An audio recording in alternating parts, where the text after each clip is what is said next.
And so then the pavement from the S graphic spills into here, and then we have the lighter colored concrete in these little areas of reflection. One of the other big things that Janice mentioned that was desired was a water feature, and this is another important reason for locating the garden in this area. Is that the water feature, just having, with the history of the water feature over the garage, having been tried and failed, it didn't make sense to introduce that same concept over again, even with new waterproofing technologies and all of that. So there is a small fountain in here. It's essentially a pool with a very low, essentially bar that is about 18 inches high on the back of it, and the water is pumped to fall off that bar into the pool, creating just a soft water motion, water sound. And so in this area here, you will have the sound of water. That's it. Next. And here's a rendering from standing next to that fountain, which is right here. There's a bench here, and you can see the fence around the perimeter. So we're looking out back towards the playground. This is actually essentially looking out in exactly the opposite 180-degree direction of the other rendering. Second Avenue Plaza. Again, the main goal here was to create as flexible, usable a space here as possible. It's all being pulled out to deal with the waterproofing issue that's the same as with the South Plaza. We're putting in, there's actually some good depth here for soil, so we're taking advantage of that again and putting 2 shade trees in this area. We're also, in this area, doing something a little bit different because of the soil available to us there. We're putting a grading over it so that this can be, it's walkable surface. It'll have a very fine bar grade that's ADA compliant, but it will allow all of this area to be available to taking water for these trees. And the more soil we can give the trees, the less likely they are to start attacking the concrete and finding their way into areas that they're not supposed to. This is a planter here, which I mentioned again previously, is brought up to the level of the sidewalk. This is basically, this line right here is a 6-inch curve relative to the walking surface. And on top of that curve, we're putting a small stainless steel cable rail, about 18 inches, which will keep people from walking, cutting the corner. It's called a police fence, as in please don't walk on this. But more than that, it makes it an unattractive place to set your vanny down, basically. On this side, this will be slightly raised, and so this will be a sloped planter facing into this plaza area. A new ramp is being installed on this side in lieu of stairs. The existing ramp is down here, that's being preserved. And the stair into this area has been brought into line really with the entry to the retail space, so it's very specific to this use. Next. So this is again just showing how we're following the same concepts for creating geometric patterns in the arrangement of the plants. There'll be a couple of, are these shade trees or are they small? Yeah. There are 5 new shade trees. Right. So these will be providing shade, but also will grow up and be you can see under them, so they're not blocking, they're not creating a blockage in the view through here. The gray ones are existing street trees. Question, where's the store? The retail store? Right here. The doors are right there. All questions to the end. Ask everybody to write their questions. So here's a rendering or a sketch, aerial view. The doors are right there. This is if you were hovering over the center of the intersection between 24th and 2nd Ave, and you're looking southeast. So there's the door. This area right here is outside of that. The stairs are concealed by the trees right here. The steps I was referring to are right there. And there's the ramp back there. New lighting here. We'll talk about the lighting in detail in a moment. Next. So I'm going to actually hand the mic to Judith to talk a bit about the plants. Hey, hi, I'm Judith Hines, landscape architect. We work with WXY to develop the plan and most specifically the planting. Next slide.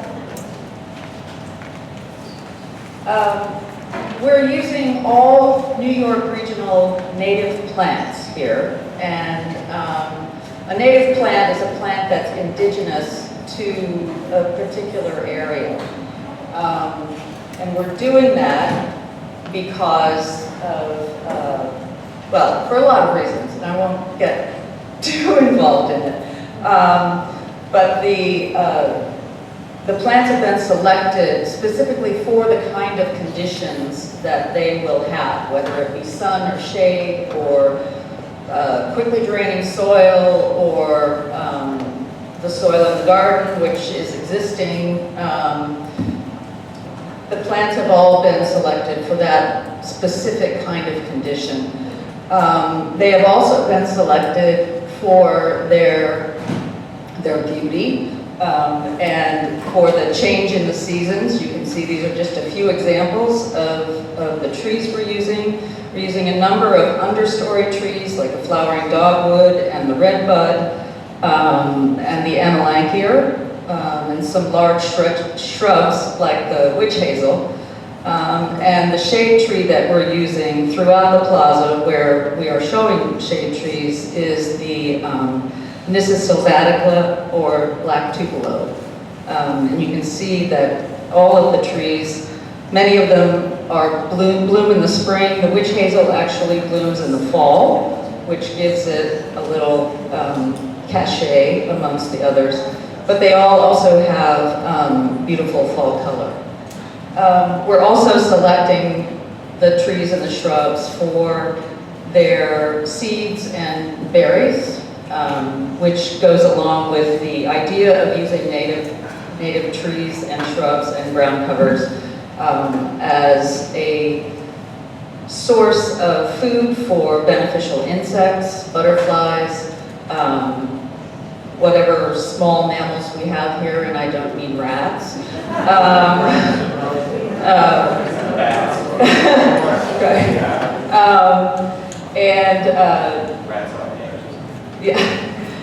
To attract the kinds of insects and butterflies, using the native plants will reinforce their co-evolution, we call it in the trade, of a certain specific kind of plant with a certain specific kind of insect. The monarch butterfly is a very, very good example of that. It can only, the larva of the monarch butterfly, or the caterpillar, can only survive, can only live with milkweed. So that's the kind of community of plants that we're trying to develop here. Next slide. Those were the trees and the large shrubs. These are some samples of the grasses and the ferns and ground covers, other ground covers. And again, they are selected for their beauty and variety throughout the season. So the garden and the other planted areas on the plaza will be constantly changing. It won't be like planting the begonias in the tree pit and the minute they go in, they look like they're going to look for the next 3 months. This will be constantly changing from early spring all the way through the fall and in many cases through the winter, as you can see with the one of the grass images at the end. One of the interesting things that we're doing out here in the garden is planting some what we call ephemerals, which are plants that come up in the very early spring, bloom, and then sort of disappear. They die back. They are intermixed with ferns that will come up slightly later and then hide the plants that are on their way out. Next slide. We're having the plants, because we're using so many plants, we are having them contract grown by 2 nurseries, one on Staten Island and one in Pennsylvania, each one growing different of the species that we're using. We're buying them in a very small size, as you can see. They call them plugs. And they go in, they arrive on the site in 2-inch pots. They're very small. And they're planted in a spacing that we've determined based on their mature size. So it looks like this when it goes in. This is in the spring. And then in the August of the same year, these grasses had grown to cover nearly all of the area. They will continue to grow throughout the next seasons, but this just shows you that while it looks very sparse when it goes in, it very quickly grows and matures so that you will see something other than what sort of looks like a hair transplant. One other key thing about plugs is the smaller the plant that is transplanted, the more likely it is to succeed. Right. And also, the less it costs. Yeah. So there's a real double benefit to that.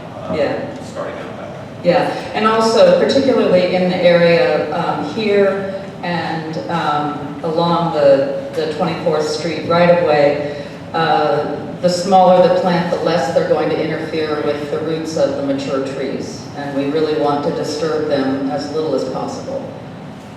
Next slide. This is another example, also newly planted in the spring. Some of the ferns are slightly larger, but these are all flowering perennials. Next slide. And this is what it looked like in August of the same year. Back to Len. I'm happy to answer any questions that you may have after the end. Okay, so on the subject of security, there are 2 main components that the design is working towards solving that. The first is talking about control, and we're doing that with fencing. And the 2 main fenced or enclosed areas in the design are the playground and the new garden. The fence is being provided as a deterrent. It is not being provided as a 7 or 8 foot barrier, which we felt like would not have the domestic appearance that is appropriate for this setting. But we have placed the fences in many cases within planters or on walls that are part of planters, so that the effective sense of separation is increased. It takes a little bit more effort, and then in some cases we've also lined it with benches. So you've got multiple layers of things you can climb over before you get into the space, and the idea behind that is that by that point you're detected and someone can do something about it if you're not supposed to be there. And they're also the fences are designed at 4 feet high, and sometimes effectively are higher because they're on walls. There are some other taller fences which I'll talk about separately, but the idea is to create a real sense of security separation between public and semi-private or private, and only the people that you want to make sure are not there would ever think of going over, and they should be easily detected just because of the gymnastics that would be required to make the jump, so to speak. Next slide. The other important piece of security in terms of placing an enclosed playground area, or not enclosed, sorry, but fenced in, is that there are a number of egress doors along this side here. Actually, this is the last one, I think is here, but back in here. And we wanted to separate that egress from the playground for 2 reasons. One, for the people coming in and getting into that area, which has been the subject of lots of concern for illicit activities.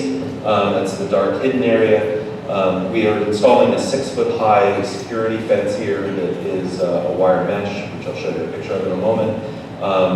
There's also going to be lighting all along that fence that is illuminating the walking surface, so it will become kind of a illuminated backdrop to this playground in front. And so anyone walking in that area, if someone did manage to get back there, they'll be easily detected because they'll be silhouetted by this indirect lighting mounted on the fence. The other reason for the fence is to keep children in the playground.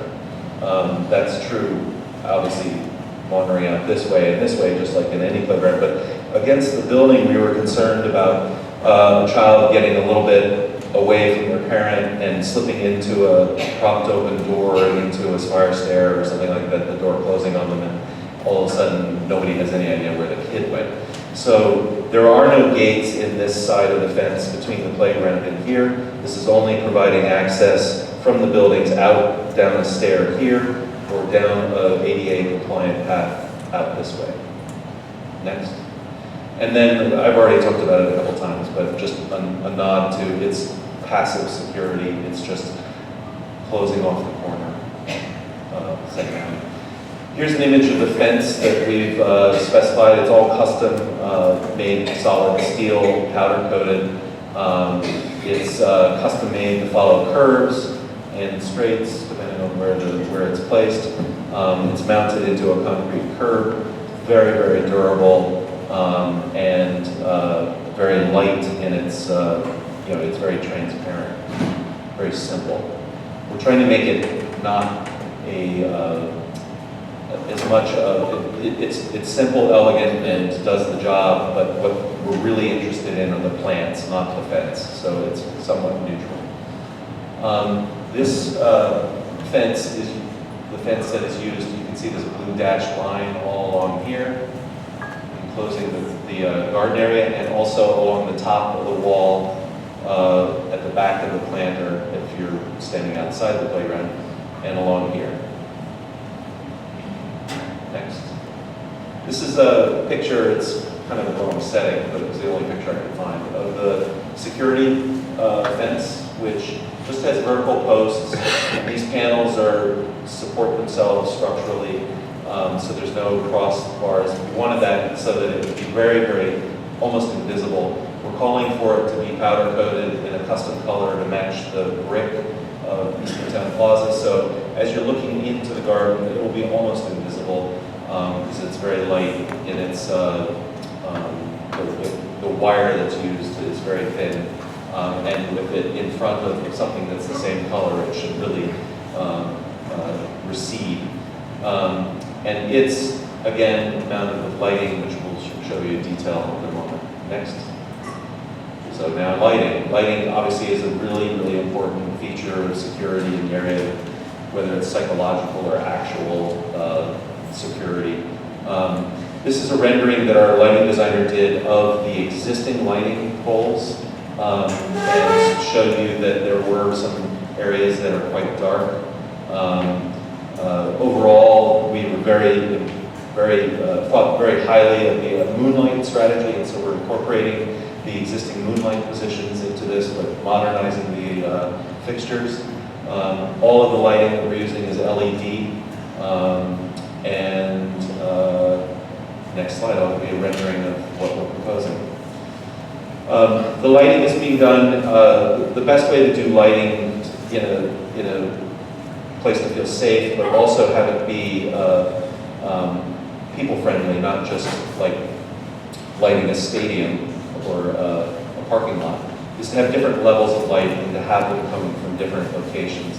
So we have the moonlighting that I mentioned before that is washing the main center of the plaza, which is good because you don't need to introduce a lot of light poles in this area, which would both be sort of obstacle to circulation, but also the garage roof just is another penetration that we can avoid. There are some poles on the garage roof, but they're very limited. Then we have what I'm calling a mid-level lighting, which are the poles or built-in mounted lighting. And then there's lower level lighting, which is for steps and ramps. So we'll show you more about that on the next few slides. The next slide is the moonlighting that we've specified. It's a very impressive new fixture. It's actually got, right now it's specified as a dual switch fixture, so there can be a bright mode and a half bright mode, which gives us a little bit of control. I believe by the time we purchase this, it will also be dimmable, which means we're not just set at a certain light level. Next slide. The mid-level lighting that I referred to before is the pole lights. We've specified a spun concrete pole for durability, and an LED luminaire that is a downlight only. That has the fixture itself is housed in here and it points down, so that it's full cutoff for the sky exposure plane, which is to the benefit of everyone that lives above them looking down. They won't really see the source of the light, they'll just see pools of light on the ground. And that's also really good for security, because as you're looking down, your eyes are not trying to adjust to both the glare and the thing that you're looking at. You can just see an illuminated surface.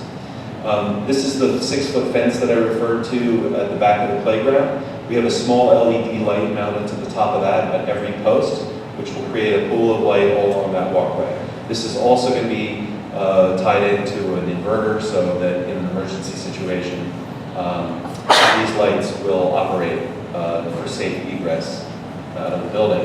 And then in certain areas where a pole just didn't seem right, or we didn't have another feature to mount it to, like a fence, we have what we're calling building mounted lighting, and those will be used in certain areas, particularly back here and along 24th Street, where there's an area between the city's light poles that's a little bit dim, and we thought we'd address that just for walking down 24th Street. Next. And then the low-level lighting is to provide the sort of truly domestic scale lighting or pedestrian scale lighting. Is we're introducing some LED linear fixtures underneath the benches, which means that if you're sitting at dusk or early evening in an area, there'll be a little bit of indirect light underfoot where you sit. It'll also help you locate the benches as you're walking through the garden or the playground. And we've got some linear, actually there's a step light mounted in a wall, you see right here, so that every step and every ramp is illuminated for safety. That meaning safety, stepping, seeing where you're walking safety. Next slide. There's 2 site furnishings that we wanted to show you. Next, please. The main one is the bench, which is the river bench, which was designed originally for Battery Park in Lower Manhattan, and it's now installed in a bunch of New York City parks and in other cities in the US. It's a unique bench in that it's designed to both be custom curved to a landscape setting. It also has straight segments. And the slats, the seat slats, are, in this case, they're wood, but in the case here, we're using recycled plastic lumber for its durability. And it's very comfortable to sit on. And this is being located, these blue highlights show that the seating is in the public side, so this is accessible to people on the public thoroughfare. There's room there